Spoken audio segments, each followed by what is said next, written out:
this is why I can't be an anarchist. I am a libertarian on most social issues. I generally operate with the heuristic, with the rule of thumb, that when the people are entrusted to forge their own destinies and better their communities, they're generally going to do well at that task. I think people simply lack the adequate tools to do those things, the adequate education, and so on. However, there are a few areas where I think the state has more than a right to step in and tell people what to do and to model people around good behavior. And so in that sense, I think state power is necessary to enforce certain things. This is why I cannot call myself an anarchist anymore. I'm something more like a libertarian socialist. You could even call me a communist if you want to. I'm fine with any of those labels. But I support the age of consent. And not only do I support the age of consent, I support raising the age of consent. Because I remember what I was like when I was 18. I was fucking retarded.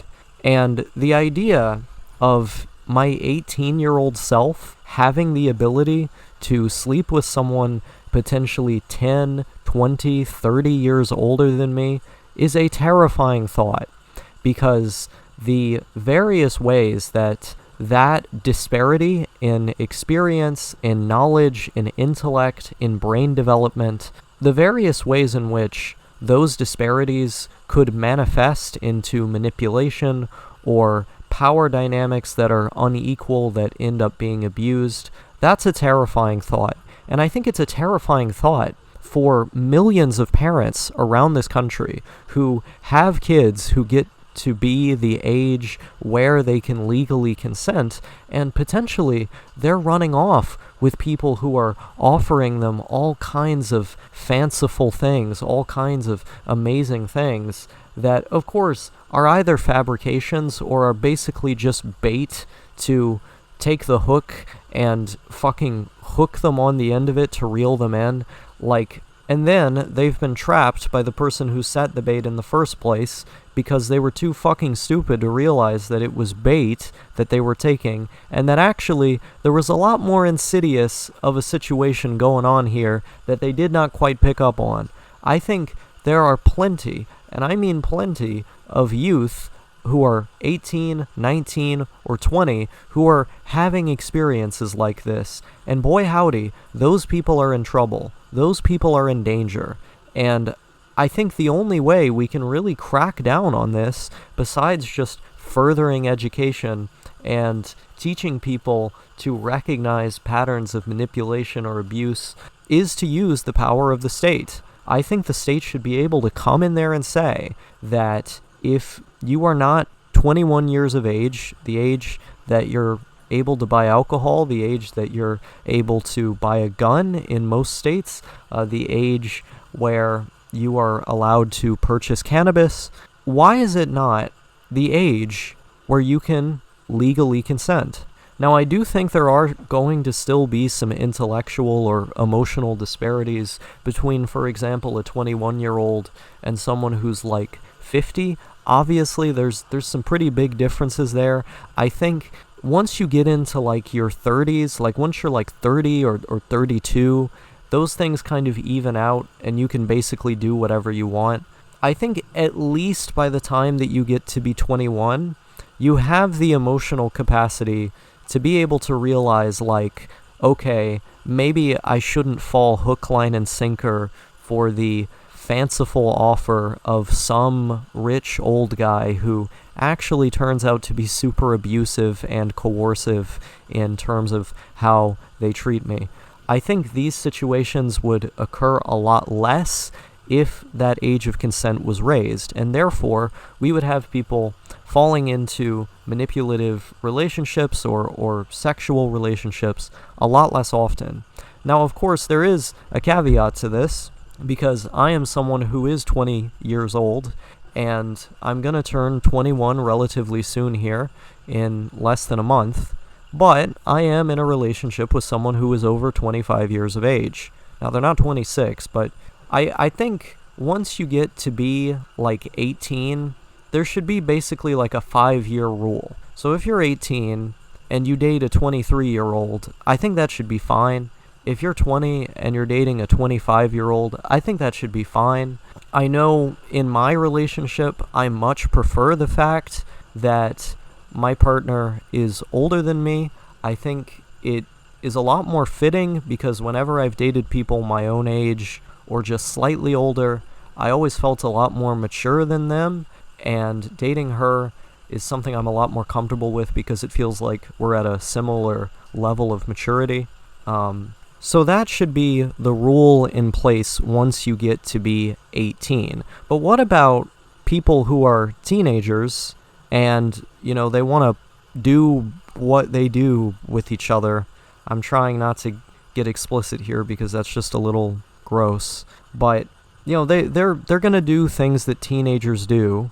What do we do about those guys? I think that there should be a 2-year age limit. So if you're like 14, you should be able to legally be with someone who's like 16.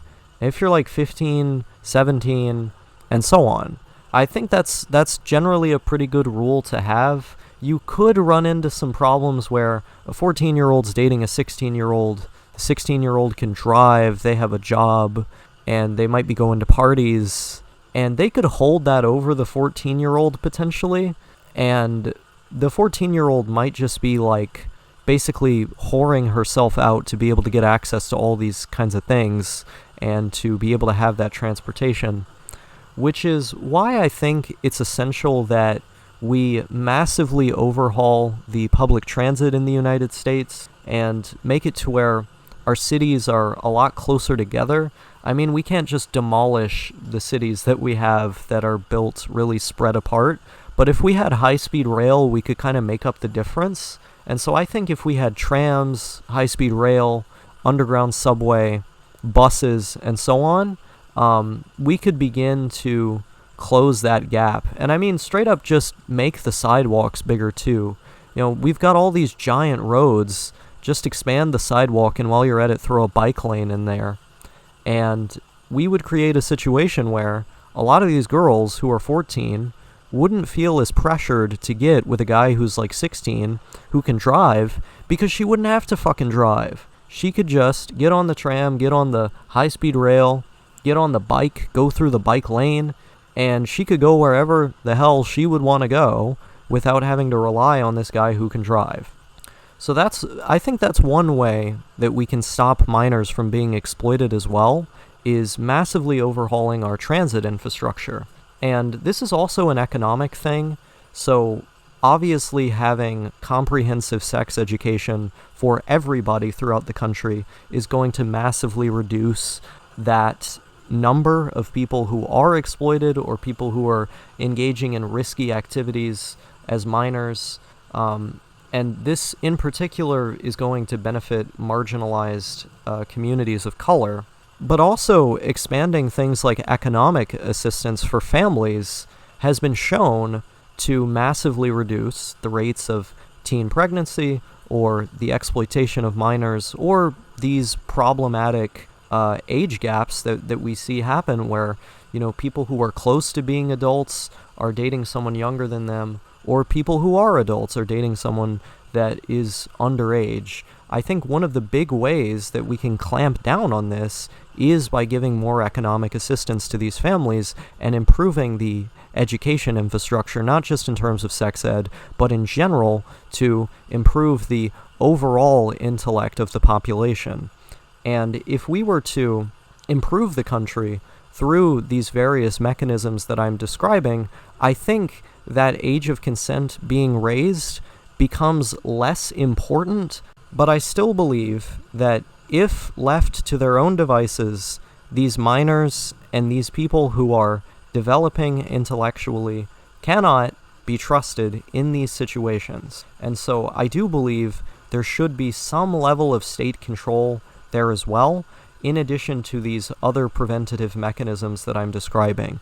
We should have a diversity of tactics as far as addressing this issue is concerned. And I think raising the age of consent by just 3 years is one tactic that is going to protect a significant amount of people, but of course, we should also be seeking to reduce that number in other ways.